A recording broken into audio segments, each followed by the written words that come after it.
Hello guys, for today's video, magluluto ako ng beef mechado. Nakita ko lang din ang recipe na ito guys doon sa page ni Kikay Cravings.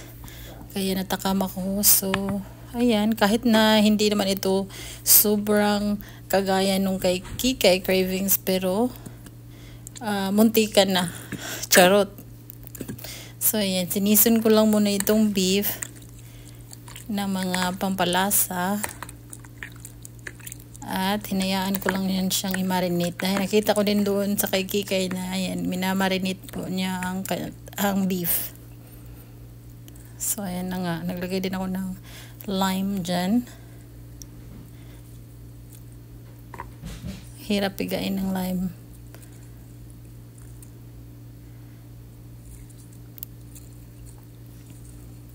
Mga 1 week na itong lime na nandito lang sa lamesa. So, muntika na siyang mag-dry. Kaya yan, wala na masyadong juice.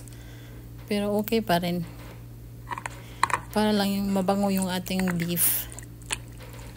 Wala naman akong kalamansi dito. So, yan lang po.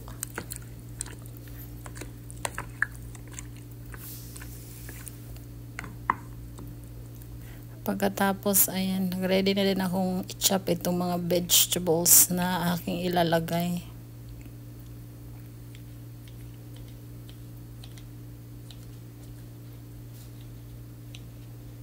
Sobrang pagod ako.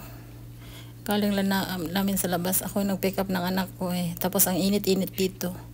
Kung mainit sa Pilipinas, ay nako, dito rin ang sobrang init. Grabe. Parang ano na, yung paglabas mo ng bahay kahit na mga ano pa lang, mga 9 AM ng umaga, ay naku, ang init-init na. Masakit na sa balat yung sinag ng araw. Pasensya na po sa aking mga followers. Minsan lang talaga ako mag-vlog guys, na parang minsan tinamad na rin akong mag-vlog, kaya napopost na lang ako ng mga picture ng food or picture namin, ganyan. Para at least updated lang ang yung page ko ba, may post lang dahil nga namumula na siya. So, kawawalang post na. Ayan, pag may time din akong makapag-upload ng mahaba-habang video, ay ayan, ginagawa ko na. So, ayan, salamat pa rin sa mga wasawang suporta sa aking channel. So, ngayon na, ayan, ipiprito ko na ang carrots at yung patatas.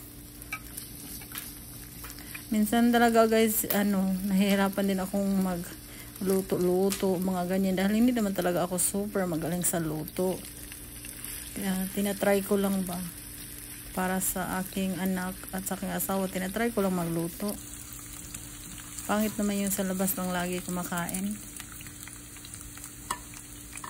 Tapos nakakatipid din pag sa bahay lang nagluluto. Dahil kinabukasan may ulam pa. Pwede init-initin na lang.